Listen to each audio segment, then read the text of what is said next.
Luz, câmera, Heineken. Olá, filhos. Hoje a gente vai começar a nossa leitura comentada. Eu e mais ninguém. Eu ia chamar a galera da trupe. Hoje é aniversário da cidade de São Paulo, no dia que estou gravando isso.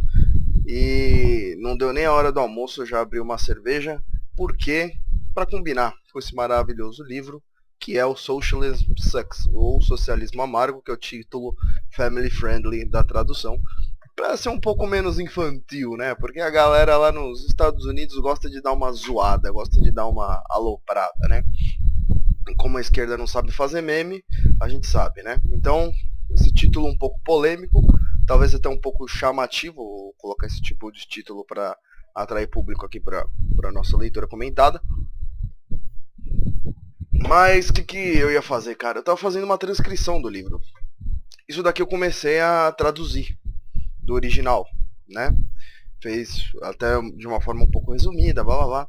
E coloquei algumas informações importantes. E aí já comecei com um prefácio. Mas tá vendo, ó, tem pouca coisa aqui, inicialmente, certo? Não tem muita coisa. Tá legal? Então vou passar acima de alguns conceitos básicos aqui de economia, né? E aí a gente já começa a leitura, mas eu vou ler diretamente do livro, aí qualquer coisa eu faço alguns outros comentários, tá? É natural que eu coloque alguns comentários aqui no começo, até porque isso daqui é uma leitura comentada, não é um audiobook. Se você quiser um audiobook, vai pedir pro Eric. Nossa, o cara é muito grosso, né? Mas, enfim. Então a gente vai fazer uma leitura comentada e hoje a gente vai ler o prefácio. Tem o prefácio brasileiro, o prefácio americano e tem a introdução. Eu não sei se eu vou ler o brasileiro hoje, cara. Ou se vale alguma coisa, ó. Prefácio edição brasileira. Ah, ele é curto também, tem cerca aqui de 2 páginas, tá? Então, primeiro eu vou explicar os conceitos iniciais, eu vou deixar a facecam ligada e depois eu vou desligar a facecam para poder focar um pouco mais, vocês não ficarem vendo minha cara de bunda lendo o livro, certo? Então vamos lá. Primeiro de tudo, né, sistemas econômicos comparados era uma matéria antiga que tinha nos currículos de ciências econômicas, que hoje não tem mais, que comparava a economia planificada com a economia de mercado. Então, quando os caras utilizam a palavra capitalismo, né, como eu já falei, capitalismo é um termo marxista que fala de uma luta de classes entre a burguesia e os proletários, né, através do trabalho assalariado e da exploração do excedente do trabalho. Então a gente tem uma definição marxista de capitalismo, né?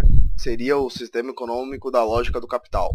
Mas por outro lado, o Adam Smith chamava de sociedade livre, né? Os economistas modernos de economia de mercado. Então, assim, capitalismo é um termo que não me agrada muito, apesar do Jesus Huerta de Soto ter dado um argumento bom, de que fala que você só tem capital no sentido de valor de mercado para os fatores de produção. E você tem bens de capital no socialismo, mas não tem capital propriamente dito, porque você não tem esse valor, né, dos fatores de produção. Então seria um termo mais cientificamente adequado para o capitalismo, mas por conta dessa carga, não só pelo fato de ser carga negativa, porque até aí eu não estou nem aí, mas é mais um termo pejorativo que não reflete, que é baseado em premissas limitantes analiticamente e que não sobreviveram com o passar do tempo e é muito relacionado à sociedade industrial que não reflete muitos aspectos modernos da economia de mercado. Na verdade, economia mista, né, mas dos aspectos de mercado da economia atual. Então, economia de mercado, segundo a definição do Mises e da maior parte da academia, é o sistema econômico baseado na divisão do trabalho e na propriedade privada dos meios de produção. Então, sempre tem aquelas questões que você tem que responder, até mesmo nas primeiras aulas de introdução da economia, que é para quem, quanto vai ser produzido, o que vai ser produzido, para quem vai ser produzido. Então, essas questões são as questões do problema da produção. Elas são questões inseparáveis, porque o que você vai produzir está diretamente relacionado com as necessidades de quem vai consumir. Então, o problema da produção é diretamente ligado com o problema da produção.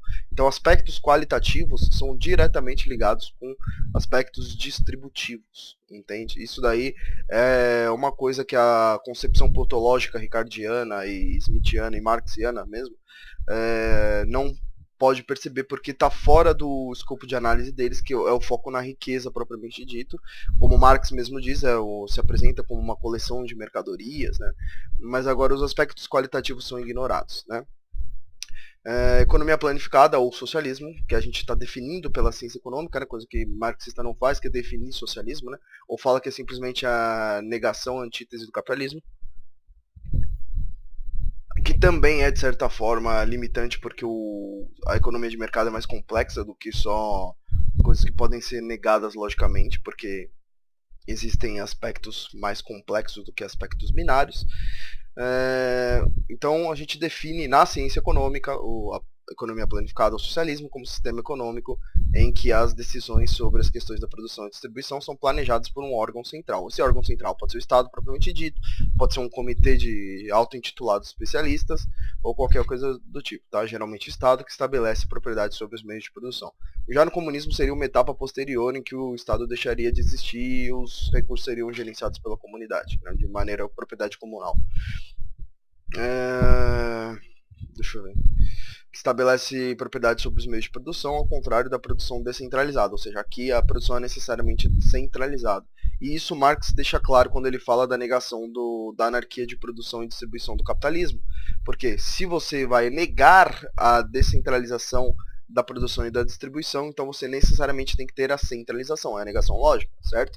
Então não tem como dizer que socialismo não é economia planificada, não é o que aconteceu na União Soviética e nos outros países que tentaram planificar e estatizar a propriedade privada dos meios de produção, tá?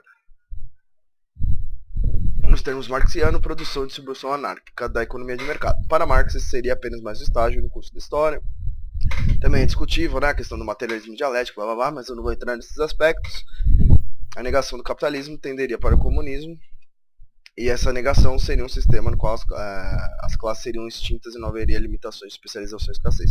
Não no socialismo, mas no comunismo propriamente dito, tá?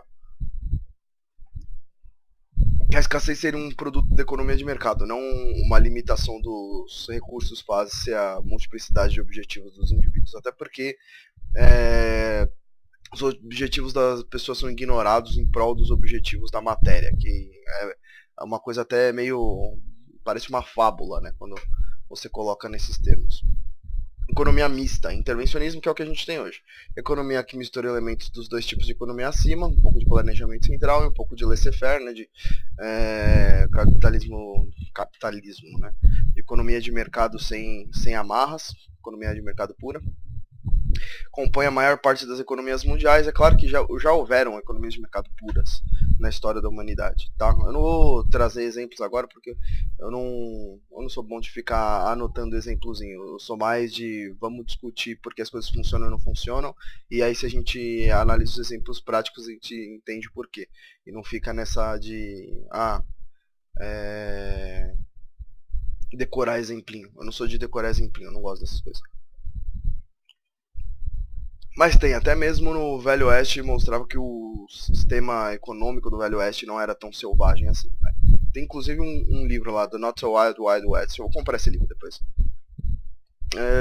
Economia mista e intervencionismo, né? Mistura os elementos das duas, compõe a maior parte das economias mundiais. E um exemplo curioso e diferente é a China, que é composta por regiões de propriedade estatal, ou seja, economia planificada pura, né, dos meios de produção, e outras chamadas zonas econômicas especiais, principalmente Hong Kong, que era uma colônia inglesa, né, marcadas por uma forte presença de liberalismo econômico, né, laissez-faire. Outras definições importantes para o capítulo. Barulheira. O Homem-Aranha invadiu minha casa. PIB, que é o Produto Interno Bruto, é um índice macroeconômico que mensura os bens e serviços finais produzidos num país, né? Pode ser calculado pela ótica do valor agregado, que seria o valor agregado de bens manufaturados. Quanto mais manufaturado é um bem, quanto por mais processos de produção ele passa, mais ele tende a ser valorizado pela demanda, né, dos bens produzidos. Pela ótica da demanda a gente tem a demanda agregada, que é o consumo agregado, mais os investimentos também, mais também agregados, mais os gastos governamentais, mais o saldo da balança comercial, que é a diferença entre exportações e importações. Seria o somatório do consumo, investimento, blá blá blá, e a diferença, né, as exportações líquidas. E pela ótica da renda, que seria a soma dos salários, aluguéis, lucros, juros e impostos indiretos. Também pode ser subdividido entre setores da economia, como PIB agrícola, PIB industrial, etc. Por aí vai, né? A gente mede, mensura a atividade econômica de um país em um determinado período, geralmente trimestre, através da ótica do PIB. né, em alguma ótica do PIB, geralmente a ótica da demanda agregada. Índice de liberdade econômica é um índice que visa medir o quão próximas de uma economia de mercado puras são as economias globais, com base em 4 categorias. Eu vou tentar achar o vídeo que eu faço uma análise crítica até do índice de liberdade econômica. Agora, o foda é que quanto mais tempo passa, mais eu vou esquecendo qual vídeo que era. Mas aqui são os critérios, né? Lei, direitos de propriedade, austeridade fiscal, eficiência jurídica, tamanho do governo, os gastos, carga tributária. Saúde fiscal seria as contas do governo, né, de arrecadação, menos gastos governamentais. Eficiência regulatória, liberdade empresarial, de trabalho e monetária, no caso de não ter expansões monetárias que falseiem o cálculo econômico, como a gente já viu. Mercados abertos, comércio internacional livre, investimento no país livre e o mercado financeiro livre. Outras definições importantes: Sociedade Montpellier, que era uma organização de economistas, principalmente, filósofos, políticos, pensadores, defensores do liberalismo econômico, incluindo Nobéis de Economia, o Fed, o Banco Central dos Estados Unidos, responsável pela política monetária. Controle da quantidade de moeda, perseguição da taxa de juros, que também faz parte, estipulada pela meta, e você tem a taxa prática, tanto que se for no valor data, você vai ver que existe uma pequena disparidade entre a Selic Overnight e a Selic Meta, porque a meta é o que eles tentam atingir e a Selic Overnight é o valor efetivamente atingido de acordo com a liquidez no sistema bancário, né, no sistema financeiro nacional. A gente já começou, né, com a aula de economia monetária. Estado de bem-estar social, welfare state, são as políticas públicas que visam fornecer bens e serviços considerados básicos por seus formuladores, também baseados em economia de bem-estar, para tentar aproximar o mercado de um equilíbrio teórico, etc. E a austeridade fiscal seria o controle das contas públicas, que o Estado não gaste mais do que ele arrecada. Faz parte do tripé macroeconômico também. Quem leu aí o trabalho da Nicole e duas pesquisas que eu tinha feito para a faculdade vai estar um pouco familiarizado com esse termo, né? Vamos lá. Então vamos começar pelo prefácio, né? Começar pelo começo. A gente começa daqui e depois eu continuo do livro. O caceta. Prefácio edição americana. Edição americana ainda tem mais um pouco, né? Edição brasileira. É isso. Então vamos lá. Em 2013, a Venezuela era a menina dos olhos do socialismo. Era um padrão usado por celebridades e políticos para mensurarem a economia dos Estados Unidos. Já em 2017, a Venezuela, o mesmo país que esses comentaristas viviam palestrando, subitamente passou a ser rotulado como não era socialismo de verdade, né? Eu sempre essa desculpa, né? Como diz o Tuca, é uma heurística de confirmação, né? Mesmo que em nada em sua estrutura econômica tivesse essencialmente mudado. O que mudou foi que em 2013, praticamente 3 a cada 4 venezuelanos possuíam uma dieta considerada subótima pelos pesquisadores, uma colocação até generosa, e cerca de 16% recorreu a se alimentar de lixo. Os socialistas democráticos de hoje em dia rejeitam a Venezuela e clamam pelo modelo supostamente socialista da Suécia. Esse tipo de reivindicação parece mais plausível face ao caos venezuelano de fome e miséria. Há muito o que dizer sobre a Suécia. 1.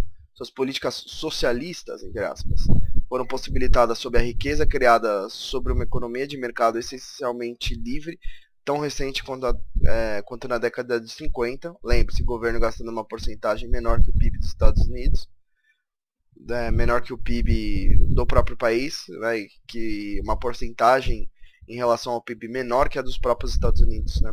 Explicando aqui. 2. Os suecos ganhavam 50% a mais que os Estados Unidos e sua economia é supostamente maligna, né, dos Estados Unidos. Desde que a explosão de gastos com bem-estar na Suécia se iniciou, a criação de empregos líquida no setor privado foi basicamente nula. Então vamos lá, né? O pessoal gosta de falar de criação de emprego, né? Tá, então a gente parou aqui, né? A explosão de gasto com bem-estar, não houve criação líquida de empregos no setor privado. Não, obrigado. Nos últimos anos, a simpatia pelo socialismo nos Estados Unidos cresceu rapidamente. Sem dúvida, um dos motivos foi a crise financeira de 2008. Os críticos tinham certeza que esse episódio revelava uma doença profunda no coração do capitalismo americano. Entretanto, a crise certamente não teria ocorrido sem os males gêmeos da política governamental e da intervenção do Fed, ambos os quais são algo oposto ao capitalismo laissez-faire. A outra razão mais fundamental é um argumento fácil de seguir. Aquelas pessoas ali têm muito dinheiro e você gostaria de ter algum dinheiro. Estamos felizes em facilitar a transferência. Os ricos, por sua vez são caricaturizados. Oh, já começou a bater a cerveja, né? Tomei uma Heineken e já estou assim. E desprezados rotineiramente. Embora seja a verdade que algumas pessoas obtiveram sua riqueza de forma desonrosa, facilitada pelo governo, alguns críticos socialistas não estão fazendo distinções sutis como essa. Só pelo fato de ser rico, já está explorando, já está obtendo mais valia. A riqueza em si, não importa a forma de aquisição, deve ser condenada. Nenhum momento é utilizado para imaginar que os ricos podem realmente o que os ricos realmente podem fazer pela economia. Devemos acreditar que eles rolam em seu dinheiro até ele grudar em seus corpos suados de porcos. Nenhuma palavra sobre investimento em bens de capital que torna a economia fisicamente mais produtiva, aumentando a renda real. Nada sobre a manutenção do capital, que mantém a estrutura de produção em pleno funcionamento. Nada sobre economizar, pois a maioria dos críticos populares do capitalismo parece pensar que o consumo é o real contribuinte para a saúde econômica, principalmente os intervencionistas. Tá? Como se simplesmente gastar tudo pudesse nos tornar ricos, certo? Como se os recursos fossem ilimitados. É culpa do capitalismo que eles são escassos. Desse ponto de vista, o socialismo parece fazer sentido. Não há consequências não intencionais da intervenção do governo sobre as quais vale a pena pensar. Tem gente rica lá e coisas que gostaríamos de fazer com o dinheiro deles aqui. Então qual é o problema? Se desejamos um resultado, ora, simplesmente legislamos sua existência. Muitos juristas pensam dessa forma, por isso que eu falo que o jurista é inimigo natural do economista. Por mais que eu tenha alguns amigos juristas muito inteligentes, eu tenho inclusive um amigo que é formado em economia e direito. Via de regra, a maioria dos juristas acha que a realidade deve se moldar às normas do direito, né? Então, assim, se a gente quiser baixar uma lei revogando a lei da gravidade, amanhã a gente está brincando de Dragon Ball Z. Quer salários mais altos, basta aprovar uma lei. Se isso fosse verdade, a pobreza poderia ter sido erradicada a qualquer hora e em qualquer lugar. Devemos ligar para o pessoal de Bangladesh e informá-los. A pobreza acabou. Vocês só precisam aprovar algumas leis. Agora, se impuséssemos o aparato regulatório americano, as leis trabalhistas e requisitos salariais americanos a Bangladesh, praticamente todo o país se tornaria instantaneamente desempregado e a pobreza apenas se intensificaria. Quem já viu aí meu curso de microeconomia, a gente destrincha isso daí bem legal, tá? Se vocês quiserem. Algumas coisas que eu posso comentar a respeito de argumentos aqui. Isso daqui é só a introdução, então o cara tá fazendo comentários, né? Eu acho que é o Tom Woods que tá fazendo. Então as coisas são bem resumidas, né? Mas quando eu fizer alguns comentários a respeito desse livro e a respeito da teoria econômica por trás, de certa forma a limitação do tempo vai atrapalhar um pouco a gente, mas posteriormente, conforme vocês tiverem vontade, a gente vai fazendo a gente vai fazendo ligações com outras aulas, com outros cursos que a gente tem aqui no canal. E se você quiser se aprofundar de verdade, tem as playlists completas, totalmente gratuito, eu não cobro nada para compartilhar conhecimento com vocês, tá? Por mais que seja um conhecimento mais basilar, né, de micro e de escola austríaca, eu exponho todo esse conteúdo sem cobrar nada de vocês, tá? Tá tudo nas playlists aqui do canal. Só deem view pro pai. A única moeda de pagamento que vocês podem me dar é view e compartilhamento pra gente crescer cada vez mais, tá? E aí, posteriormente, a gente poder monetizar com outros tipos de conteúdo. Também relacionados à economia. Então vamos lá. Quase como se houvesse algo, além de regulamentação e redistribuição, responsável pelo progresso econômico.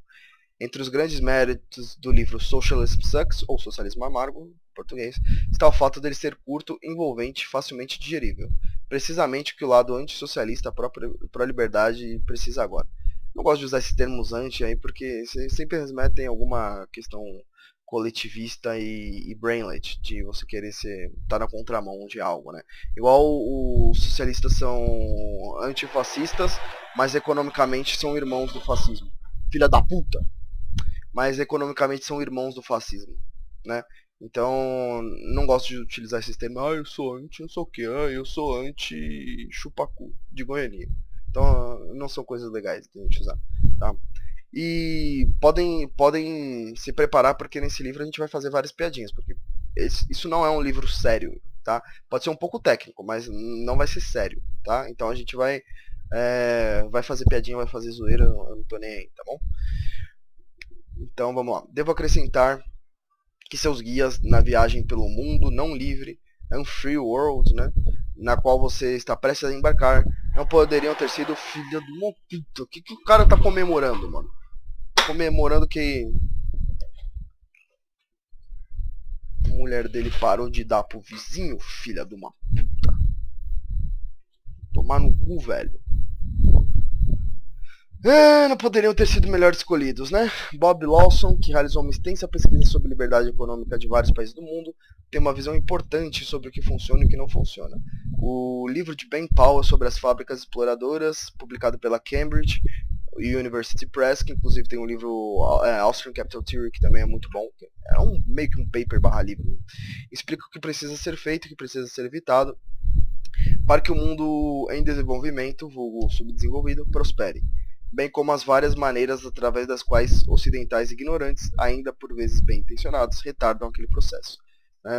Basicamente a turminha do André Roncalha e seus amigos desenvolvimentistas, que de desenvolvimento não tem nada, né? Só tem bolha e estagnação. Mas vamos lá. Vire a página e sua jornada começa. A boa notícia, quando você estiver pronto, você pode fechar o livro e estar de volta à América semicapitalista. No caso do Brasil, a gente não tem essa felicidade, né?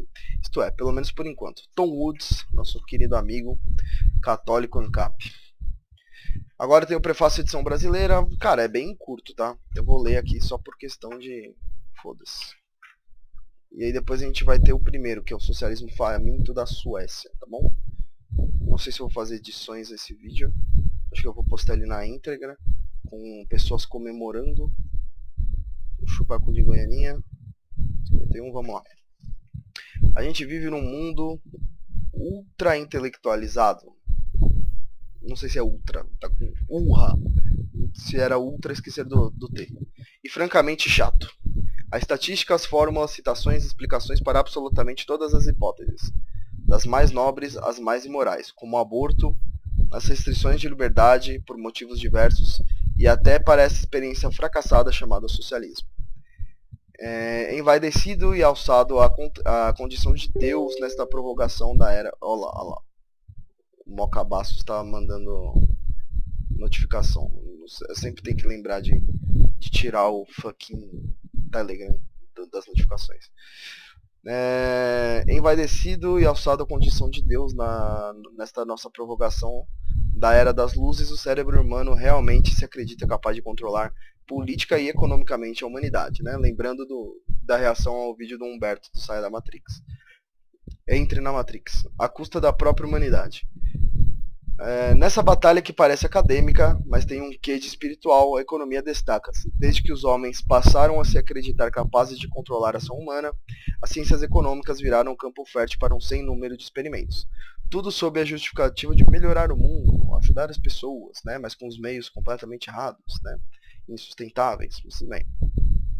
Mas a gente sabe que onde isso sempre acaba, miséria, quando não na vala comum.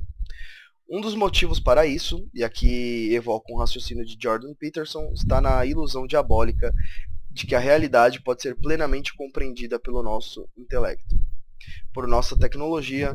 Se por um lado faltam-nos os superpoderes de nossas fantasias juvenis, por outro, sobram-nos instrumentos para medir isso e aquilo a fim de, geralmente, entre as quatro paredes de uma prestigiada universidade qualquer, chegar à inesgotável e tolíssima conclusão de que somos, sim, capazes de criar um mundo utópico onde todos são iguais, no sentido econômico, né? Porque todos são diferentes em certos aspectos, mas em outros nós somos iguais biologicamente. Deveríamos ser iguais perante a lei, né? Mas inclusive eu fiz um comentário, vou pegar aqui o comentário que eu fiz, sobre a questão da isoplutonomia, que foi um neologismo que eu criei, que seria a normatividade da igualdade de riqueza, né? Então, aqui, ó, isoplutonomia. Deixa eu pegar aqui, porque eu escrevi isso ia desenvolver isso em um artigo, mas eu tô com muita preguiça de escrever sobre esse assunto especificamente, porque ainda tem que pensar em todo o contexto que eu vou colocar no artigo, mas vamos lá. Vamos lá. A palavra igualdade é uma palavra vazia de significado no debate político.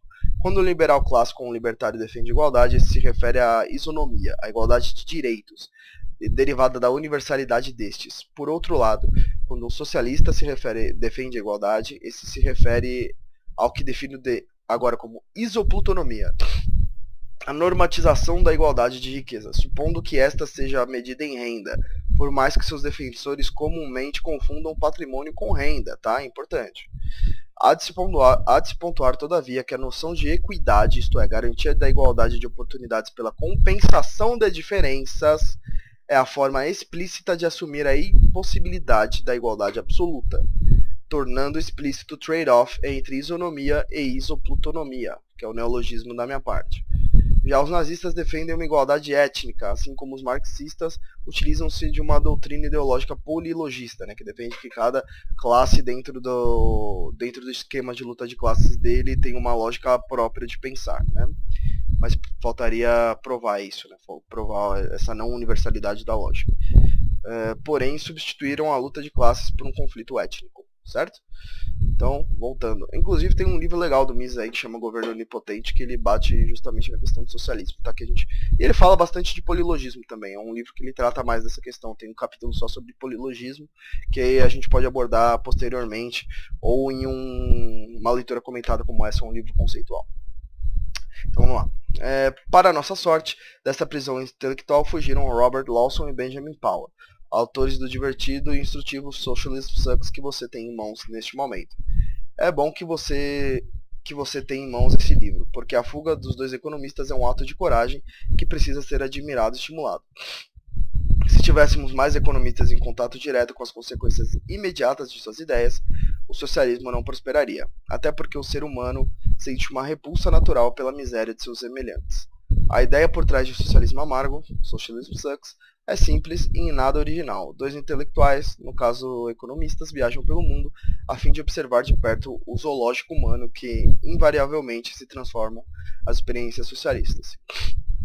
Já no primeiro capítulo, por exemplo, o leitor se deparará com o exemplo da Venezuela. E, meu Deus, que desgraça! A realidade retratada por Lawson e Powell passa a impressão de que os socialistas sentem assim certo banzo das cavernas, sabe? Afinal, só isso e a arrogância de se sentir capaz de controlar a ação humana implicam na insistência no fracasso.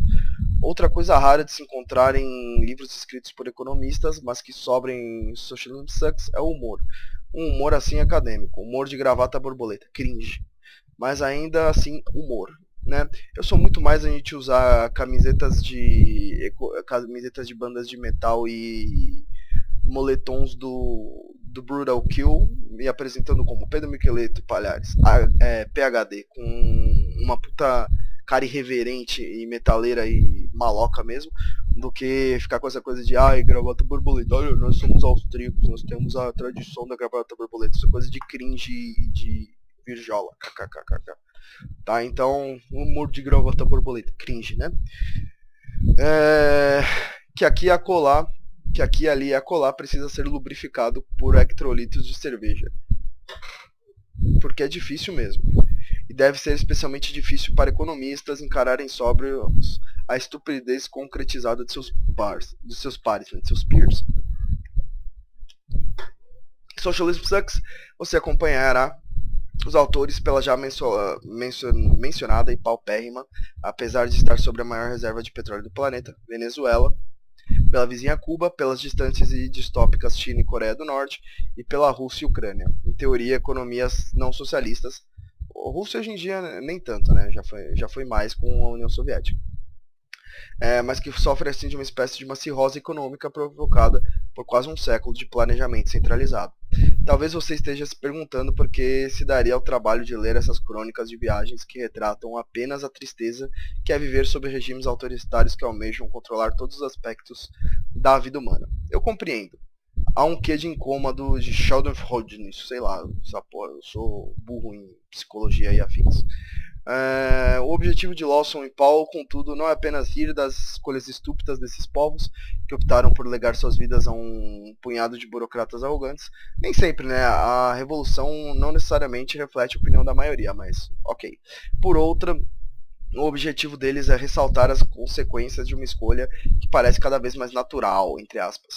Há uma geração alicerçada no sentimentalismo e no racionalismo exacerbado, que seria o racionalismo utópico, segundo Hayek, né? Que é o racionalismo construtivista e não o racionalismo crítico. E que, apesar de ter essa realidade triste e famélica esfregada na sua cara, insiste em defender a igualdade galgada no planejamento centralizado como forma de se igualar a Deus. Não podemos esquecer que, na terra dos bravos e dos fortes, os Estados Unidos, país símbolo da liberdade, chupando o pau dos americanos, né? Aí é foda, né? Aí reforça a imagem que os sossas têm da gente e dos liberais. Uma parcela considerável da população mais jovem vê o socialismo como um objetivo a ser alcançado por pessoas que só querem o bem uma das outras. Tendo em mente essas pessoas que cresceram ao som de Imagine, que Lawson e Powell visitam cada uma das experiências socialistas, bebendo cervejas a preços exorbitantes e, às vezes entre sussurros, brindando a liberdade. E o bom é que pelo menos libertário não tem tanto essa... A gente não tem tanto essa... Todos os defeitos que nossos movimentos têm, a gente não tem tanto essa questão igual liberaleco de ficar chupando rola dos Estados Unidos, mano. Isso é chato, velho. Gravata borboleta. Mano, gravata borboleta é foda, né, velho? A gente tem mais um pouquinho de página aqui, ó. A gente termina a parte da introdução, tá certo? Então vamos seguir aqui. Coceira. Foda que tem foto também aqui. Ia ser legal se eu pudesse mostrar a foto pra vocês, mas eu posso mostrar no máximo pela webcam. E não vai ficar grande coisa, mas vamos lá. Igual meu professor, tem um professor, o Salvatore, que ele pega as coisas e ele fica mostrando. Fala, dá pra ver que o valor desse daqui no livro? Então tá bom, hein. É curto na real, mano. É bem curta a introdução. Vamos lá. Suécia, não é socialismo, né? Se eu tenho uma grande queixa sobre a Suécia, disse enquanto me sentava à mesa na frente do Bob, no Duvel Café de Estocolmo, é o preço do álcool. O Duvel Café não é um boteco, tampouco é um bar chique e sofisticado. Atrás do seu interior simples e preto, de frente à rua, há um bar de 5 lugares com cervejas belgas, é bom, hein, mano? De alto teor alcoólico na torneira. Aquelas cervejas de torneira. Se vocês forem aqui em São Paulo, tem uns bares aqui que tem esses cervejas artesanais de torneira, cervejas boas, mas com preços exorbitantes. Então estejam preparados aí para gastar pelo menos uns 200 conto fácil, se você for beber pouco ainda por cima. Tá. Atrás do seu exterior simples e preto, de frente de rua, há um bar de 5 lugares com cervejas belgas, blá blá blá. Algumas cabines e um assento de madeira desconfortável perto da janela, que estava causando uma grande dor à minha bunda. Enquanto isso, apesar da relativa proximidade geográfica com a Bélgica, nossas cervejas belgas custavam muito mais do que estávamos acostumados a pagar nos Estados Unidos. Porcaria de impostos, ele respondeu, né? Em inglês devia ter um termo mais engraçado. A Suécia precisa pagar por seu welfare state. Ele estava certo. A Suécia cobra impostos mais altos sobre o álcool do que a maioria dos países. Na verdade, a Suécia tributa tudo, muito. A Suécia é a primeira parada em nossa viagem pelos países socialistas, embora não seja um país socialista. Espere, o quê?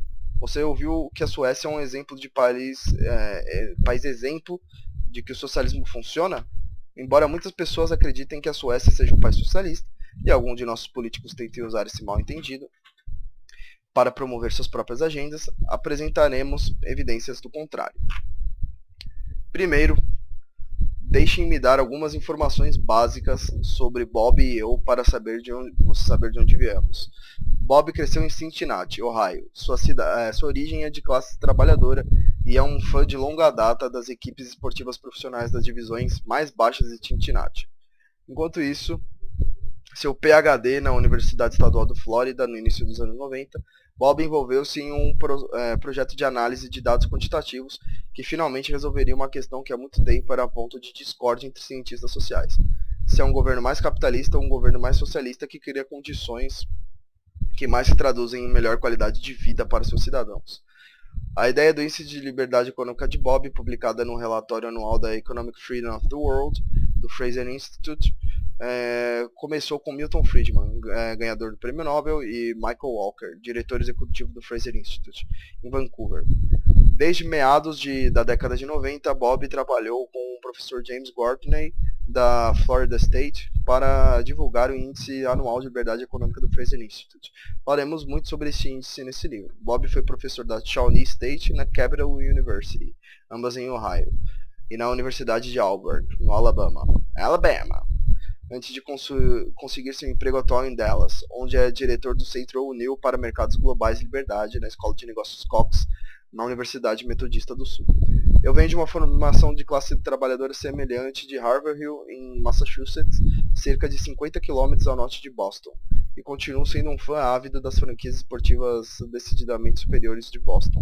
Nossas lealdades divergentes não prejudicam nossa amizade. Na verdade, Bob é um fã suficientemente leal de seus Bengals, nome engraçado para um time, para apostar uma garrafa de bebida sem o benefício de um spread quando eles jogam contra os Patriots, né? O spread é o lucro sobre juro bancário, né?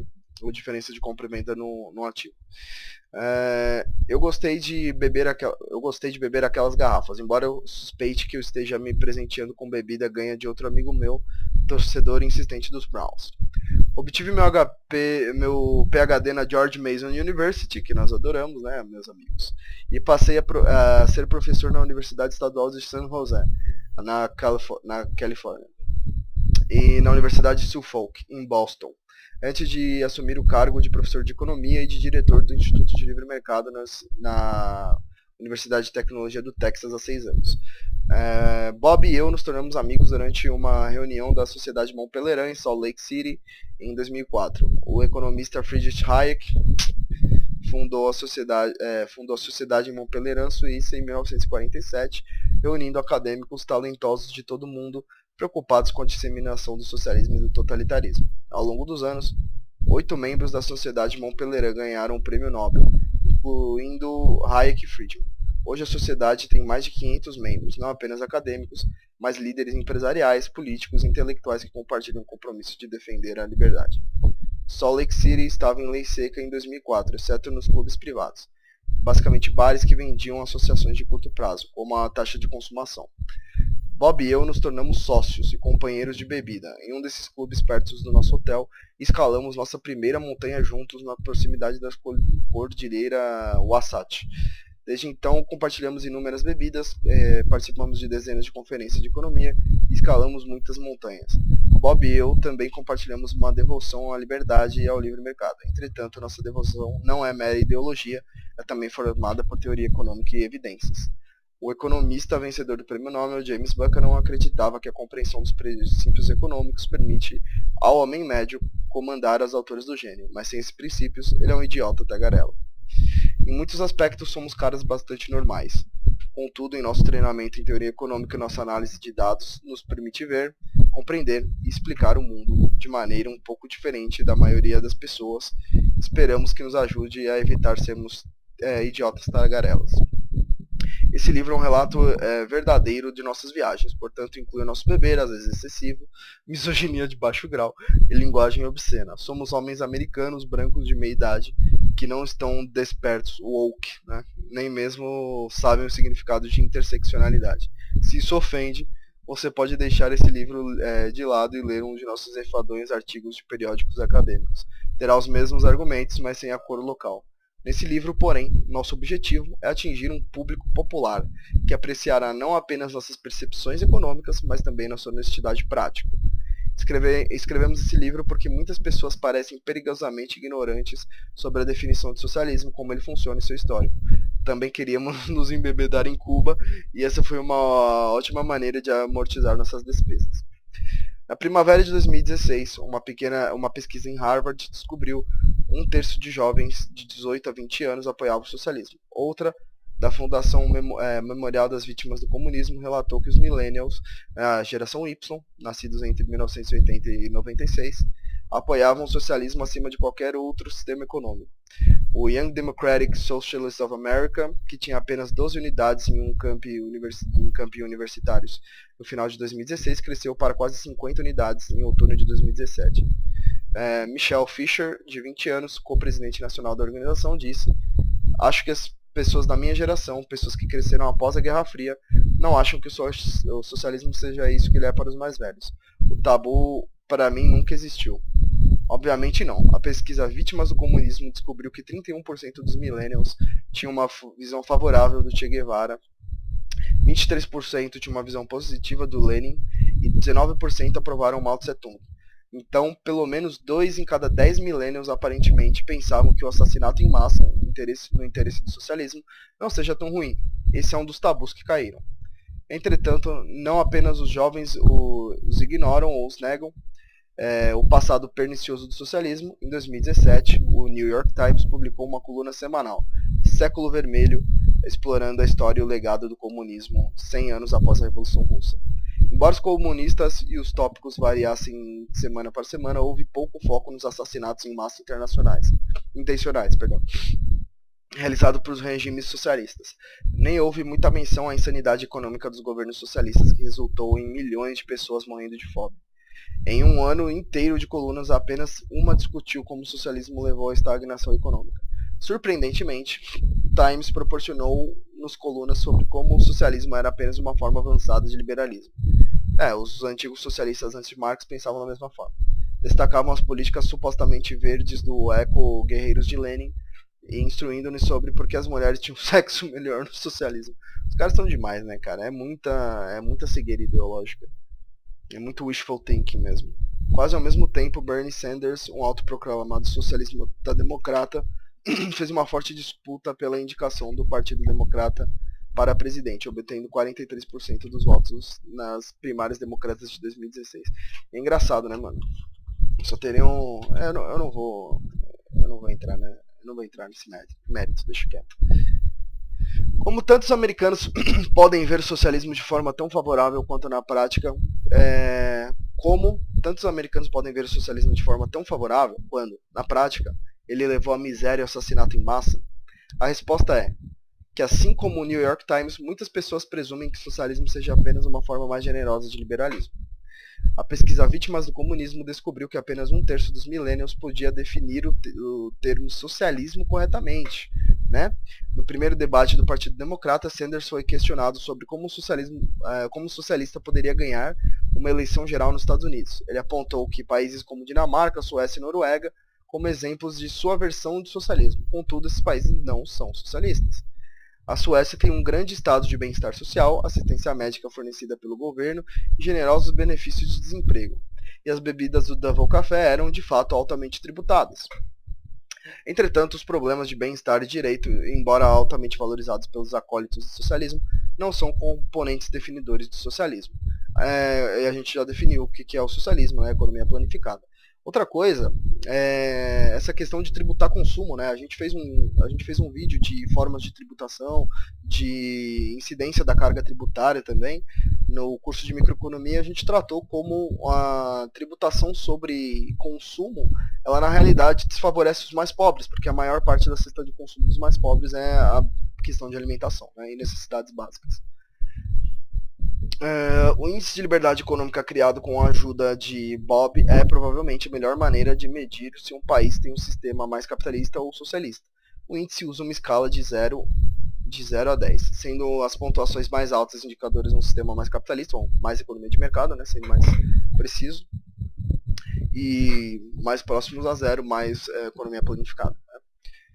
O índice usa uma escala de 0 a 10, blá, blá, blá. E se um país obtém uma pontuação alta no índice, isso geralmente significa que ele mantém a tributação governamental baixa a respeito dos direitos de propriedade privada, mantém o valor de sua moeda, permite que as pessoas negociem livremente e mantém regulamentações no mínimo ou inexistentes. Então, como a Suécia se sai? No geral, a Suécia obteve uma classificação de 7,54, suficientemente boa para o 27º lugar entre os 159 países no estudo. Claro, a Suécia taxa demais seus cidadãos. Sua pontuação dos impostos e gastos é geralmente muito baixa, 3,64 de 10. Ela também regula bastante os mercados de trabalho, 6,81. Porém, de modo geral, faz um bom trabalho protegendo os direitos de propriedade privada, nota 8,35, evitando inflação, 9,71, permitindo o livre comércio, 8,28, e regulando apenas ligeiramente os mercados de crédito, 9,9, e as empresas em geral, 8,08.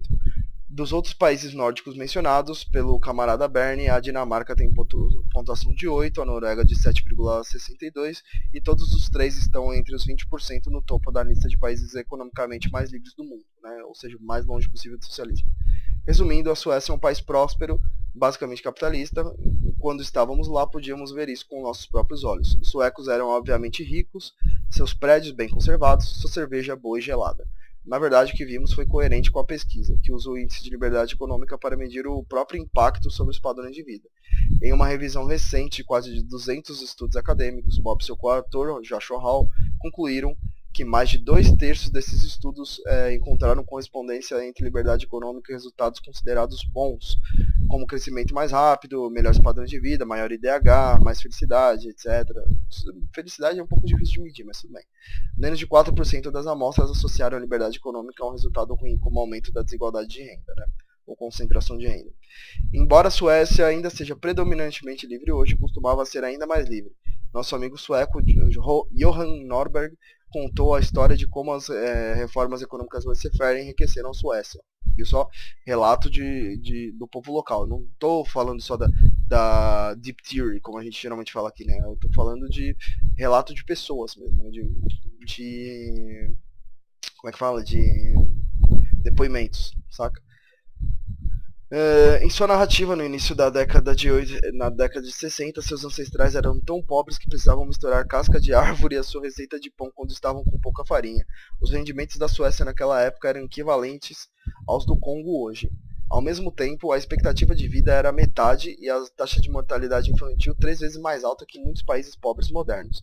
Porém, os reformadores econômicos do século XIX liberalizaram a economia da Suécia, criando um país próspero e capitalista. Nosso reformador favorito, Lars Johan Hierta, é homenageado com uma estátua de cobre e cerca de 1 km a cerca de 1 km do Double Café.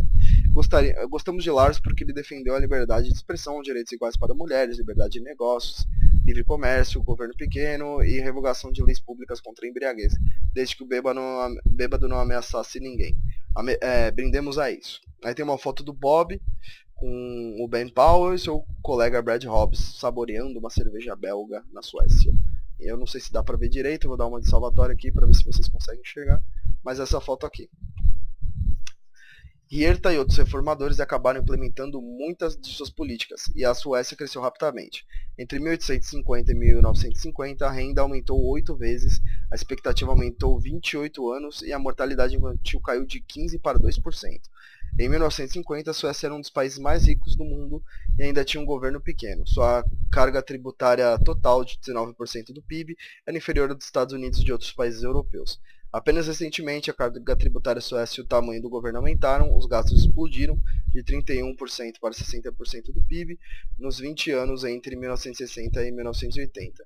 Altos impostos e grandes gastos do governo por si só não constituem socialismo, mas ele tem suas consequências. À medida que o governo sueco crescia, a sua economia estagnava. Era o quarto país mais rico da OCDE, um grupo de países ricos. Eu acho que era da Cooperação do Desenvolvimento Econômico, esqueci agora, Organização para a Cooperação do Desenvolvimento Econômico, acho que era alguma coisa desse tipo. Depois eu vou pegar essa sigla e eu passo para vocês. Mas até 2000 havia caído para o 14º lugar. A Suécia cresceu mais de quando era mais livre do que hoje. Contudo, mesmo hoje, permanece relativamente livre e livre economicamente e próspera. As suas políticas estão longe de serem socialistas. Se a Suécia não é socialista, o que é? Aqui os americanos parecem confusos. Propagantistas como Michael Moore não ajudam quando tweetam a maioria das pesquisas agora apontam que jovens adultos de 18 a 35 anos em toda a América preferem o socialismo, entre parênteses justiça, ao capitalismo, entre parênteses egoísmo. Socialismo não significa simplesmente justiça, na verdade significa a abolição da propriedade privada sobre os meios de produção, tá? Que ele não colocou isso. Em uma economia socialista, o governo decide o que será produzido, como e para quem, né? Que é as perguntas que eu falei aqui no começo. A maioria dos países não é puramente capitalista nem puramente socialista, economias mistas, como eu falei, né? Todas as economias capitalistas permitem, para o bem ou para o mal, alguma propriedade governamental de recursos e planejamento econômico centralizado. Então, a própria concepção dele de capitalismo é economia mista, né? Porque eles são liberais e tudo mais, então até compreensível, porque minarquia até é meio difícil de demarcar o que é o mínimo. Ou sofreriam consequências econômicas ainda piores. A União Soviética, durante seu período de comunismo de guerra, e a China, durante o grande salto para frente, chegaram mais perto de abolir a propriedade privada. Depois de cada um desses fracassos massivos dos governos comunistas, né, fez uma confusão, talvez pela questão ideológica partidária, mas o comunismo não é a mesma coisa que o socialismo, e eu até duvido mesmo que o comunismo poderia ser atingido, pelo menos da forma que o Marx descreve que vai ser próspera, ofereceram propriedade privada limitada para alguns meios de produção e permitiram que a operação de pequenos mercados, ainda que o socialismo predominasse. Né? Como foi, por exemplo, o caso da União Soviética, eles admitiram na prática o fracasso do problema do cálculo econômico no socialismo. Certo? Hoje apenas 3 países permanecem quase inteiramente socialistas: Coreia do Norte, Venezuela e Cuba. Outros países oficialmente socialistas, como a China, não são apenas nominalmente, ou são apenas nominalmente, mas na verdade permitem tanta propriedade e controles privados que se qualificam como economias mistas, como eu falei das zonas econômicas especiais. Visitaremos esses lugares e também 3 antigos países soviéticos que estão tentando fazer reformas: Rússia, Ucrânia e Geórgia. Combinaremos nossas observações de viagem em primeira mão com a teoria econômica, história e ciência social empírica para tentar entender o que está acontecendo nesses lugares. Para nós, como viajantes de políticas econômicas, as políticas econômicas socialistas podem ser inconvenientes. Entretanto, podem impor aos que vivem sobre elas um sofrimento brutal e desnecessário. Isso nos deixa com raiva, e podemos deixá-lo com raiva também. Não é muito difícil. Então, com esse aviso, arrume sua bagagem de mão e peça uma bebida forte ao comissário de bordo. Vamos embarcar em nossa viagem pelo mundo não livre, The Unfree World. Então, até aqui nós lemos o prefácio americano, o curto prefácio brasileiro, e lemos a introdução. Tá? Então, na próxima leitura comentada, a gente vai ler o primeiro capítulo. Se a gente for ler com a trupe, eu vou dar uma conversada e ver a viabilidade disso daí com a galera. Eu vou fazer a transcrição aqui do resto pro PowerPoint, mas como isso leva tempo, não sei o que, transcrição de livro é um pouco mais chato de fazer do que simplesmente fazer slides de aula baseado em algum livro. Né? Porra, ainda tem cerveja aqui? Cerveja quente, vai tomar no cu. Mas espero que vocês tenham gostado. Se vocês acharam legal esse tipo de vídeo de leitura comentada, deem aquele like, eu vou deixar o vídeo aberto, todo mundo vai poder assistir a leitura comentada. Se inscrevam no canal para receber mais conteúdo e ativem o sininho da notificação para quando saírem mais vídeos novos vocês acompanharem, beleza? Então o pai vai ficando por aqui, nos vemos na próxima aí. Fiquem atentos também que eu posto recados na comunidade do canal. Tá, então é importante vocês acompanharem também, porque tem muita coisa escrita, às vezes recados que eu não tenho muito tempo de gravar vídeo, eu deixo aí na comunidade do canal, canais secundários que eu tenho, também na descrição do vídeo aí vai ter canal secundário de gameplay, a plataforma roxa, etc. Então tem muito conteúdo adicional legal, tem o Medium que eu escrevo textos e artigos, que também é muito interessante para vocês verem, certo? Que muito da produção acadêmica independente que eu faço é diretamente no Medium, eu escrevo para alguns outros blogs, revistas e tal, e também vou participar agora da revista acadêmica que a gente está acabando de lançar na minha faculdade e tal, mas enquanto isso você já tem todos esses links aí para estar acompanhando o meu trabalho, então fiquem ligados nessas informações, tá? Fui!